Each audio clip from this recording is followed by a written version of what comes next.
some major police incidents. The aftermath of a horrific attack in Nottingham city centre, a city centre usually bustling with the morning commute. We currently have a suspended service with no trams running. Today, the tram stood eerily silent, trapped behind a huge police cordon. Police were called to Wilkeston Road just after 4 a.m. after a member of the public reported that 2 people aged 19 had been stabbed and were unresponsive. The 2 teenagers were, sadly, confirmed as being students at the University of Nottingham. A resident heard a blood-curdling scream as they were stabbed to death. But they weren't the only victims.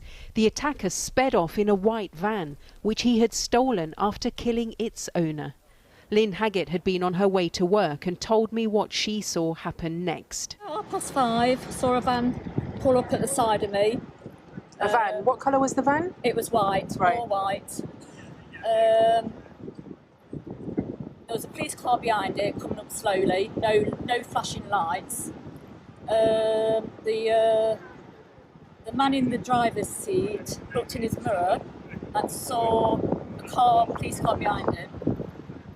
The white van then quickened up to the corner of the street and went into 2 people. So you think he deliberately ran into the man and woman? I don't think I should say that, but to me, he went straight into him. He didn't even bother to turn. Just went bang straight into him. And can you describe the people in the van for me? It was one man, he was black with dreadlocks, he had like a beard, yeah, and I think he had a hat on. The driver hit 3 people altogether. We understand one is in intensive care.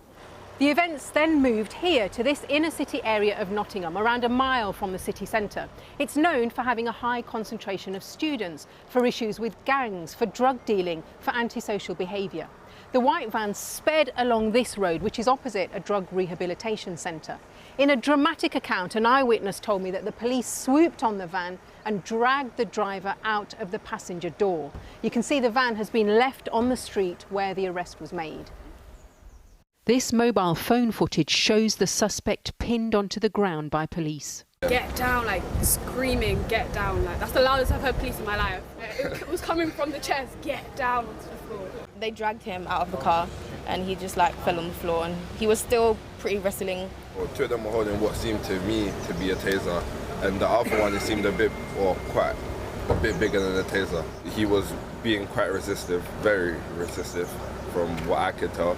And he was also making a lot of noise, but you couldn't really distinguish what he was saying. Left discarded on the road, the suspect's rucksack and items of clothing, including his hat. Residents told me they often see officers carrying out drug raids here. Usually there's like loitering from people that are taking drugs and stuff in the area. It's quite prominent here. So naturally, it's not something unusual for the environment. Yeah, we're used to it, we can ignore it. There's usually even people on our doorstep, so. The man was arrested on suspicion of 3 murders, as well as the 2 students. A third man in his 50s, the owner of the stolen van, had been found by a delivery driver on a street in the nearby leafy suburb of Mapley Park. The police operation continued throughout the day. This forensic team appeared to be examining a police car. There had been reports that a car had followed the van before the driver hit the pedestrians. And then in the afternoon, armed police raided the house with a for sale sign outside. It's on the same street as where the 2 students had been found. Detectives say they're keeping an open mind as to the motive. The Prime Minister was kept informed of developments. No emergency Cobra meeting was held. It's right that Nottinghamshire police are working with counter-terrorism policing, but it's also fair to say that everybody and all professionals on the front line are keeping an open mind as to what the precise motive might have been. Tonight at St Peter's Church in the city, a vigil to remember those who were killed and injured, including 2 students aged just 19 at the start of their university careers. Well, I'm joined now by the Labour MP for Nottingham East, Nadia Witten. Thanks very much for joining us this evening. Just your response to these really terrible events today. The whole city is shocked and completely devastated by this attack, which is killed 3 people and injured a further 3, one of whom is in a critical condition. I'd like to send my deepest condolences to the families of those who have tragically lost their lives and those who were injured, and to thank our emergency services who have been working tirelessly to respond to this incident and to investigate it. They have now they now have a suspect in custody. They believe that to be the only suspect.